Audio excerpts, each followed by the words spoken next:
Okay, let's dive right in. The situation with the 79th Group.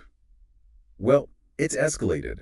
It's really looking like a serious financial collapse now. It really is. We're seeing multiple companies hitting administration, and honestly, more seem likely to follow. And the big concern, the reason we're doing this deep dive, is that many of you holding loan notes might not grasp just how serious this is for your investment. That's precisely it. The ground has shifted. What might have felt secure before, well, the administration process changes things dramatically. So our mission today is basically to cut through all the legal noise. We want to explain what these recent court actions mean, what's likely coming next, and really focus on what you can actually do now. Yeah, practical steps, not just theory. We're looking at the latest court updates, official filings, and analyzing what that means for investors. Right, so let's start with the courts. What exactly has been happening? It seems like a flurry of activity. It has. Okay, first up, 79th Luxury Living 6 Limited. Insolvency Law filed a winding up petition on April 15th, 2025. Winding up, so trying to shut it down completely. Initially, yes, but almost straight away, the very next day, actually, Grant Thornton were appointed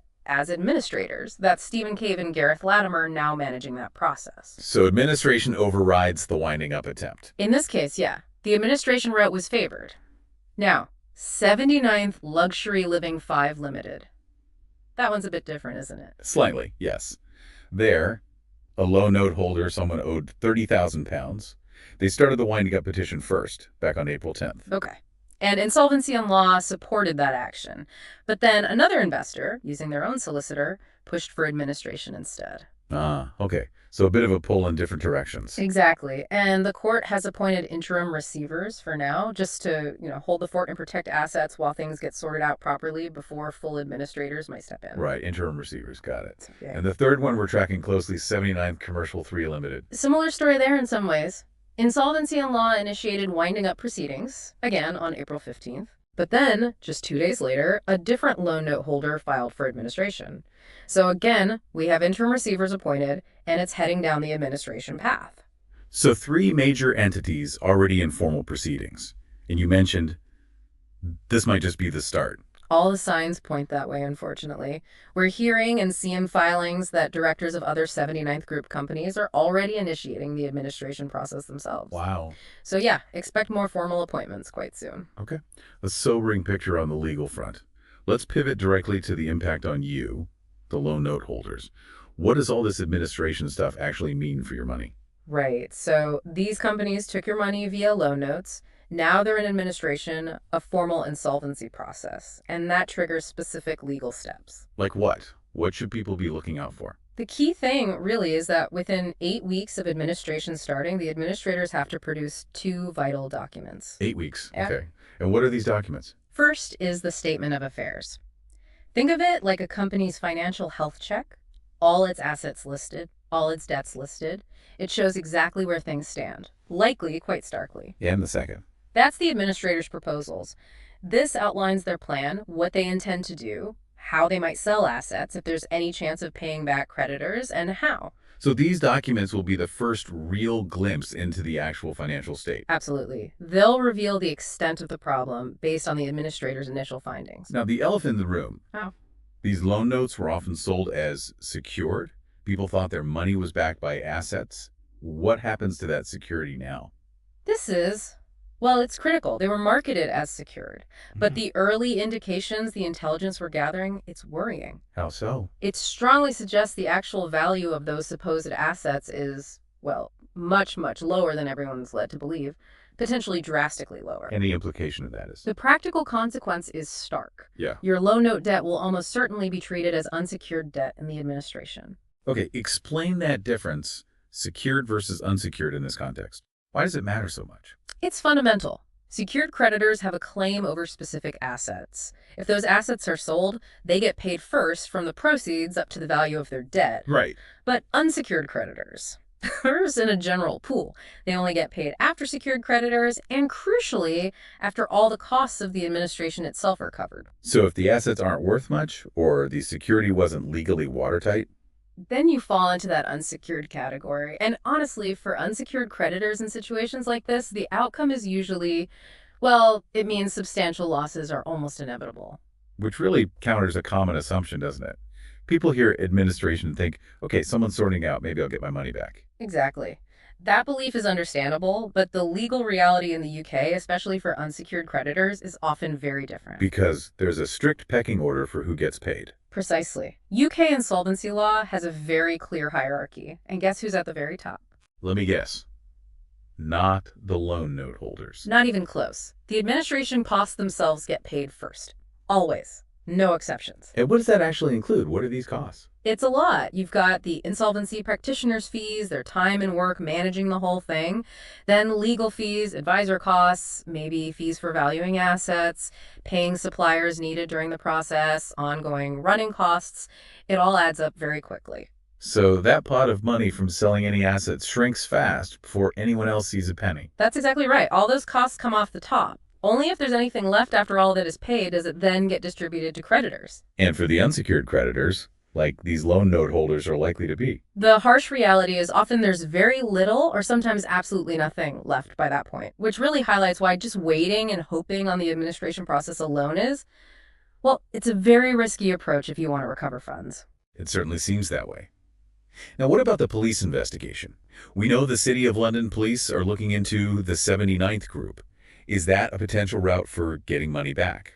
It's natural to hope so. And yes, the police investigation is active and important. But we need to be realistic about what it can achieve for investors financially. Why is that? These kinds of complex financial investigations take a very long time. Years, often. And even if they eventually lead to criminal convictions. Which isn't guaranteed. No, not at all. But even if they do, the criminal courts rarely order compensation to be paid directly back to the individual investors who lost money. Their focus is different. So justice might be served in a legal sense, but not necessarily in a financial recovery sense for the victims. That's generally the case, yes. The mechanisms in criminal court just aren't really set up for large-scale victim compensation in these complex fraud-type scenarios. So the police investigation, while important, probably isn't the answer for recovering your investment. If recovery is the main goal, then no, probably not. It means you need to look at civil routes, proactive steps you can take yourself, rather than relying solely on the outcome of the criminal process. Okay, that makes sense. So if administration likely won't pay out much, and the police investigation isn't geared towards recovery, what can loan note holders actually do? What are the realistic options? Broadly speaking, there are three main avenues worth exploring right now. Three options. Okay, let's break them down. What's the first one? The first is looking into bank refunds. Specifically, under the rules for authorized push payment fraud, APP fraud. APP fraud. Okay. That's when you're tricked into sending money yourself. Exactly. If you sent your investment money from a UK bank account to another UK bank account, you might be able to claim a refund from your bank. Are there specific rules or dates for this? Yes, there are two main schemes. The CRM code that covers payments made after May 28th, 2019, if your bank signed up to it. Yeah. And then there's the newer mandatory reimbursement scheme for payments after October 7th, 2024. Okay. And what makes you eligible? Just being tricked isn't enough, presumably. The core condition is being deceived into making the payment. For the older CRM code, your bank needs to be a member, and you needed to have acted reasonably carefully. And the newer scheme from October 2024. That one makes reimbursement mandatory for banks, up to £85,000 per scam, for payments between UK accounts, assuming you weren't grossly negligent. 85,000. That could help some people. But are there catches? Limitations? Definitely. Firstly, it generally only applies to UK payments. International transfers are usually out. Right. Secondly, that £85,000 cap under the new mandatory scheme is per scam, which might not cover larger investments. Banks can also still reject claims, say if they argue you were negligent, or if it's disputed whether it was actually a scam. And it's probably not quick either. No, the process can take months. So APP recovery is worth looking into, especially for smaller amounts, but it often won't be a complete solution for bigger losses, and it has hurdles. Okay. So APP refunds are option one. What's the second avenue? The second relates to the Proceeds of Crime Act, or POCA. POCA. That sounds linked to the police investigation we discussed. It is linked, yes. POCA is the legislation that allows courts to confiscate assets bought with the proceeds of crime. So, in theory, if assets related to the 79th group are identified as criminal proceeds, They could be seized. they could. But again, relying on this for investor payout is problematic. The process is slow, complex, and getting seized assets distributed back to victims is uncertain and, frankly, quite rare in practice. So, like the police investigation itself, POCA is more of a secondary factor than a direct recovery route for investors. I think that's the realistic way to view it. It might happen in the background, but it's not something you can actively rely on to get your specific investment back soon, if ever. Which brings us to the third option. You mentioned this might be the strongest. Third-party recovery, the strategy insolvency and law are using. Yes, this is where we see potentially more direct avenues for recovery. The key difference is this strategy doesn't just focus on the collapsed 79th Group companies themselves, because, as we've said, there might be little left there. So where does it focus? It targets the professional indemnity insurance, PI insurance, of the regulated firms that were involved in advising on or promoting the investment to you in the first place. Regulated firms, like Right. financial advisors or brokers. Exactly. Firms that are regulated by bodies like the Financial Conduct Authority, they are required to have this PI insurance. It's essentially cover in case they give bad advice or are negligent, causing client losses. Okay, but what if those firms aren't around anymore? What if they've closed down? That's the crucial point. Even if the firm itself has shut its doors, the insurance policy they held while they were trading and advising you might still be valid for claims relating to that period. Ah, so the insurance cover could still be accessible? Potentially, yes. It's designed to cover past advice or actions, and this is where specialist help comes in. You mean identifying these firms and their insurers? Precisely. Insolvency and Law specializes in this. They investigate which regulated firms were involved, advisors, introducers, platforms perhaps, and then they work to access that potentially still active PI insurance to claim compensation for the investors. So it's about holding those advisors or promoters accountable through their insurance. That's the core idea, focusing on entities that had regulatory obligations and insurance backing, rather than just the insolvent company where funds may have disappeared. Okay, so if someone listening thinks this third-party recovery route sounds promising, how exactly can insolvency and law help them? What do they actually do? Well, Insolvency and Law are a UK firm. They're specialists in insolvency and recovery, but importantly, they work only for creditors. So for the loan note holders in this case, not for the administrators. Correct. Their job is to represent the investors' interests under UK law. They investigate the involvement of these regulated firms, dig into the insurance policies, and build cases to claim against those insurers. Is it something people do individually? They often coordinate group actions. So, bringing together multiple investors who were advised by the same firm, for example, this shares the cost, makes the case stronger, generally more effective. And it's proactive rather than waiting for administration crumbs. Absolutely. It's about actively pursuing recovery from potentially liable third parties and their insurers, not just waiting passively for whatever might be left over, if anything, from the insolvency process itself. Right. So for everyone listening who holds loan notes in the 79th Group and is facing this situation, what's the single most important message? What should they do now?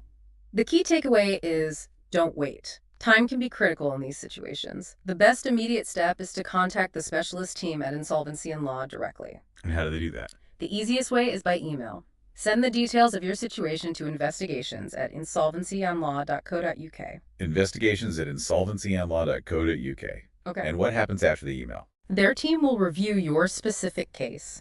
They'll help you understand the options, particularly this third-party recovery route, see if it applies to your situation, and explain the next steps if you want to proceed. So get in touch, get your situation reviewed, and understand your options. It seems like very clear advice. It's about taking control where you can. Absolutely. So the call to action is clear. Email investigations@insolvencyandlaw.co.uk. And perhaps, as a final thought to leave you with, while you're processing all this, think about your own investment journey. Beyond just the 79th Group itself, who else was involved? Was there an advisor? A promoter? A platform? Could they potentially bear some responsibility for the situation you now find yourself in? It's a question worth asking as you explore how to move forward.